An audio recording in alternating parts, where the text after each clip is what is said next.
Oke, Assalamualaikum warahmatullahi wabarakatuh. Selamat pagi, bertemu lagi dengan saya Syarif Dayan selaku pemimpin redaksi di Tribun Medan. Pagi ini sengaja saya menyiarkan siaran khusus, yakni bincang tokoh, karena tidak tanggung-tanggung. Tamu saya yang hadir pagi ini sangat luar biasa, yakni Bapak Ganjar Pranowo, Gubernur Jawa Tengah yang langsung hadir di ruang redaksi Tribun Medan. Selamat pagi, Mas. Assalamualaikum warahmatullahi wabarakatuh. Waalaikumsalam. Selamat pagi, Mas Dayan. Wah, luar biasa ini kayaknya segar sekali pagi ini ya, Mas. Oh iya, udah sarapan tadi. Udah sarapan, udah dapat durian. Oh, durian ya. Iya. Sudah keliling-keliling kota Medan, Mas. Wajib tuh. Oh, wajib durian. Ya. Mungkin netizen pengen tahu kira-kira gambaran aja ngapain, Mas, ke Medan dan ke Sumatera Utara, Mas. Kemarin saya mendapatkan surat kebetulan dari partai untuk berkeliling ke beberapa tempat. Sebenarnya tujuan utama saya kemarin ke Asahan. Oh, oke. Ada beberapa juga kabupaten yang lain, tapi nampak-nampaknya waktunya nggak cukup. Terus mampir ke Medan lah. Ke Medan bisa bertemu dengan teman-teman di Medan. Ya. Karena tidak ada agenda kampanye, makanya kemarin ngobrol di sana, ketemu netizen. Iya, siap. Ketemu kawan-kawan saya Kagama. Oh iya, Ada banyak kemarin. Ternyata banyak teman di sini ya. Ada masyarakat Jawa yang jualan bakso. Oh, ya, ketemu. Iya. Biasanya kalau di dunia medsos itu begitu kita tahu di situ, di sini ya, ketemu ya. Iya. Ikut dong. Jadi sampai dini hari tadi malam. Oh, luar biasa. Nah, rekan Tribuners, beliau adalah salah satu gubernur yang sangat aktif di media sosial. Kira-kira apa alasannya, Mas Ganjar nih? Sebenarnya itu kecelakaan aja. ini menarik, kecelakaan loh Tribuners. Kecelakaan, jadi dulu main ya hobi ya. Iya. Awal-awal orang menggunakan medsos itu hobi. Tapi setelah itu dengan media mainstream, itu kecepatannya beda. Oh, oke. Sehingga berita online itu belum banyak dibaca. Terus kemudian yang cetak menunggu, betul. Maka sebenarnya waktu itu kita lebih pada menyampaikan apa sih kegiatan saya. Dan itu saya mulai dulu sejak Dewan, saya masih di DPR. Saya sampaikan saya lagi begini, lagi begitu dengan satu harapan ini semacam public accountability. Jadi saya dipilih rakyat sebagai anggota DPR RI, saya mesti menyampaikan kegiatan-kegiatan saya. Kalau harus ngundang wartawan, belum tentu datang, belum tentu ada kalau di daerah atau belum remote, tentu cepat. Atau belum tentu cepat, atau belum tentu dimuat. ini yang menarik. Maka kemudian kita buat. Nah, seiring dengan itu ternyata perkembangan medsos luar biasa dan follower makin banyak. Bahkan kalau kita hitung-hitungan angka, akhirnya oh iya ya jumlahnya lebih tinggi dari oplah cetak gitu kan. Gitu kan. Akhirnya berkembanglah. Nah, saya jadi gubernur, ternyata itu lebih penting dari itu. Tidak hanya news yang kita berikan, tapi interaktif. Dan sekaligus memberitahu apa yang sedang kita lakukan secara Satu langsung. kita lakukan, yang kedua merespon aduan masyarakat. Seperti waktu saya ke sini kemarin, akunnya sih tidak terlalu saya kenal, tapi mereka menyampaikan, Pak Ganjar ini mohon maaf, mungkin ada orang dengan gangguan jiwa, tapi tangannya patah. Siapa peduli? Itu cuman di Jawa Tengah, cuman saya tulis saja, CC, Dinsos, segera dicek. Itu hitungannya nggak sampai sehari. Oh, luar biasa. Pak, ini orangnya. Laporannya bukan, sudah kita tangani Pak, nggak begitu. Ini orangnya lagi difoto, ini sedang naik ambulan, ini di rumah sakit, ini dokter yang menangani, maka tugas dia udah selesai. Dan publik tahu. Nah, gitu. Bahwa ini sudah tertangani dengan baik. Nah, tapi kan menariknya begini, Mas. Media sosial kita tagu, netizen di sana adalah segalanya. Bagaimana menghadapi ini? Ini yang rumit kan kadang-kadang netizen gitu loh. Nggak boleh baperan. Nggak boleh baperan. Nggak boleh baperan, asik-asik aja. Jadi ketika mereka bertanya kita jawab. Ketika kemudian dia sudah keluar dari etikanya, biasanya saya nggak bisa melanjutkan lagi. Gitu kan. Atau barangkali mereka sebenarnya anonim yang kita tahu mereka buzzer dari kelompok-kelompok yang pasti menjadi haters. Pasti menjadi haters gitu ya. Kadang-kadang ada yang haters, kadang-kadang jadi lovers gitu ya. Tapi kalau sudah itu terus dan kita trace anonim, haters terus, ya udah deh ini kelompok tidak bahagia. Orang yang tidak bahagia kan itu sulit. Ya, mau ya. diapakan sulit ya sudah itu hak kalian. Mungkin Anda mengatasnamakan demokrasi, buat saya tidak etis saja. Maka seringkali saya pernah ngomong gini, Mas, Anda siapa? Nomor teleponnya berapa? Anda di mana? Dan ternyata hater saya nggak suka. Saya bukan orang Jawa Tengah. Ntar mesti ditanyain Anda siapa di mana gitu. Padahal sebenarnya ini pengalaman saya ketika saya bertanya Anda di mana, Anda siapa, dia kasih identitasnya kan jujur toh. Betul. Integritasnya ada. Biasanya saya terusin DM dong nomor teleponnya. Begitu DM biasanya saya telepon. Nah, ketika kemudian dia punya masalah, saatnya saya menyelesaikan masalahnya.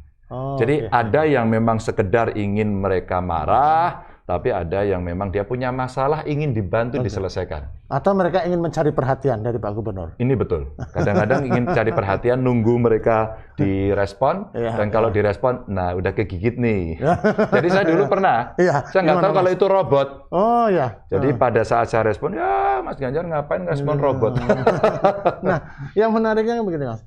Ini kan untuk menciptakan media sosial seperti ini kan tidak mudah butuh ini. Sementara kita tahu mungkin tidak semua orang bisa memanfaatkan. Bagaimana Mas Ganjar itu bisa menerapkan dalam lingkungan, terutama pemerintah Provinsi Jawa Tengah, Mas? Kita ajak untuk mereka bergeser, move gitu, shifting gitu. Karena paradigmanya juga harus berubah. Saya bilang sama kawan-kawan di Pemprov Jawa Tengah, kalau Anda ada laporan masyarakat kemudian mengatakan silakan datang ke kantor. Rakyat itu emangnya gampang, dia butuh waktu, butuh biaya, belum lagi masuk kantor yang ketemu apa, yang kumisnya tebel, wah gini, mereka ketakutan. Tapi kalau mereka menggunakan medsos mereka gunakan ini dia tulis dari rumah, biasanya berani. Orang kalau sembunyi di balik layar kan berani. Kayak haters itu loh. Itu kan orang sembunyi semua. Beraninya di luar kan gitu ya. Nah, setelah itu mereka bisa menyampaikan. Maka tinggal satu klarifikasi, dua konfirmasi. Nah, contoh yang tadi, orang dengan gangguan jiwa tangannya patah. Ketika kemudian kita respon, ternyata betul. Kan selesai persoalannya. Siapa yang peduli sama dia? Mungkin mereka bukan mau peduli, mereka juga mungkin khawatir.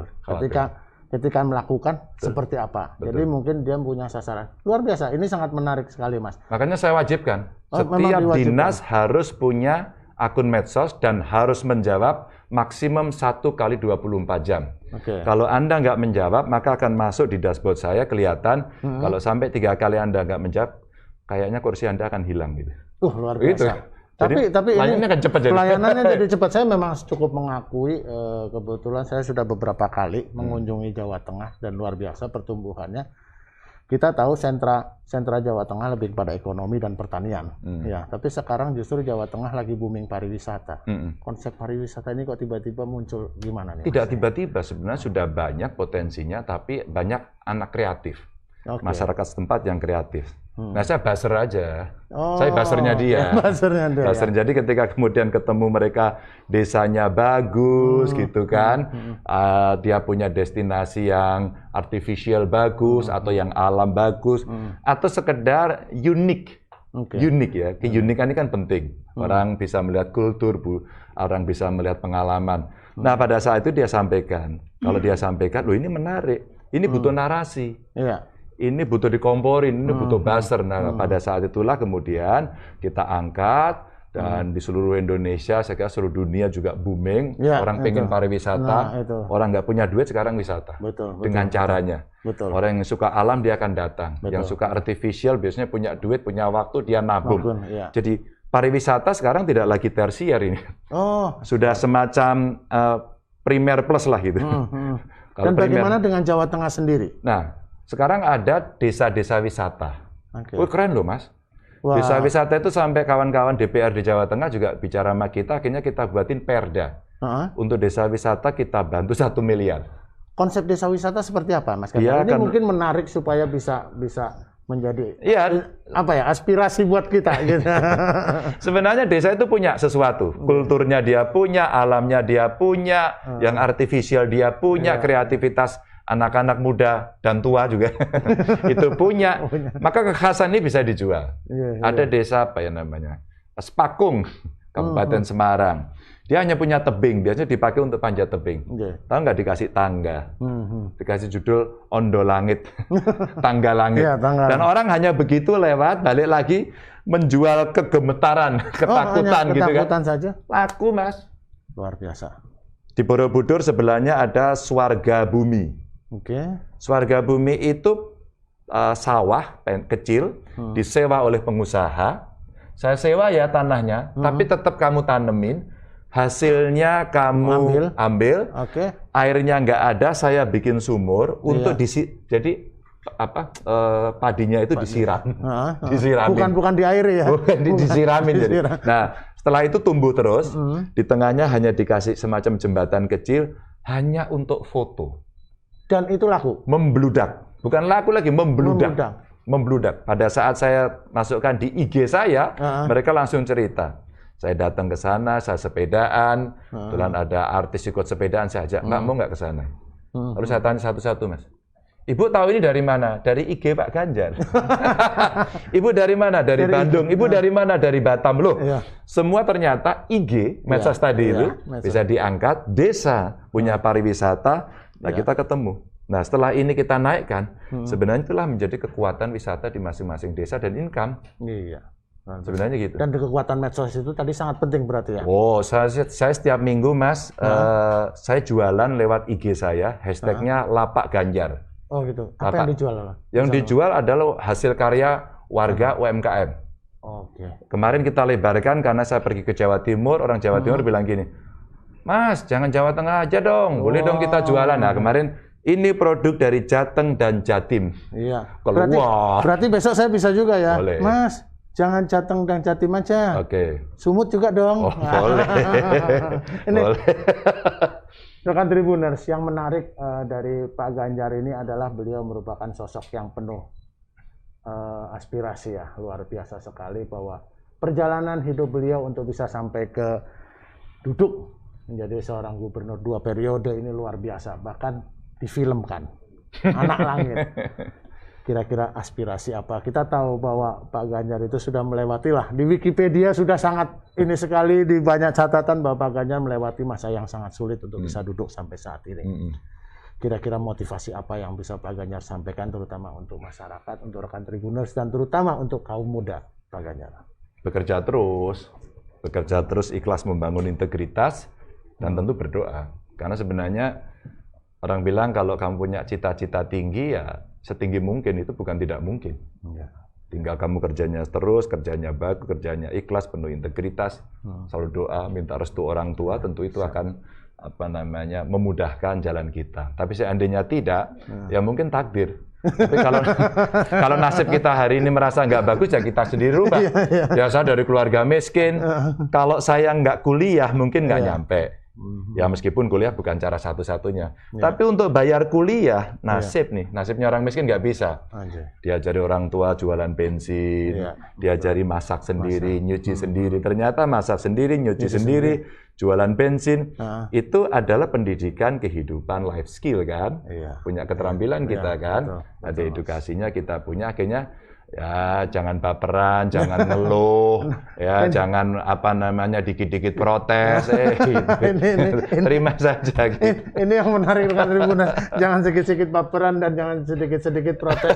Rekan Tribuners, ini luar biasa, cuma sayangnya mungkin waktu juga karena beliau juga banyak sekali kesibukan. Terima kasih atas waktunya, Mas. Sama-sama, Mas. Luar biasa loh, saya dikunjungi langsung hampir berjarak 2000 km ya dari Semarang sampai ke Medan, Sumatera Utara. Dan itu jarak yang sangat pendek. Ya. Untuk sebuah persahabatan. Matur nuwun. Terima kasih banyak Mas Ganjar.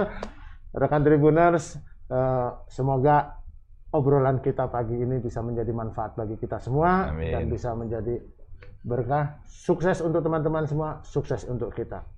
Acara ini saya tutup. Terima kasih dan Assalamualaikum warahmatullahi wabarakatuh. Waalaikumsalam warahmatullahi wabarakatuh.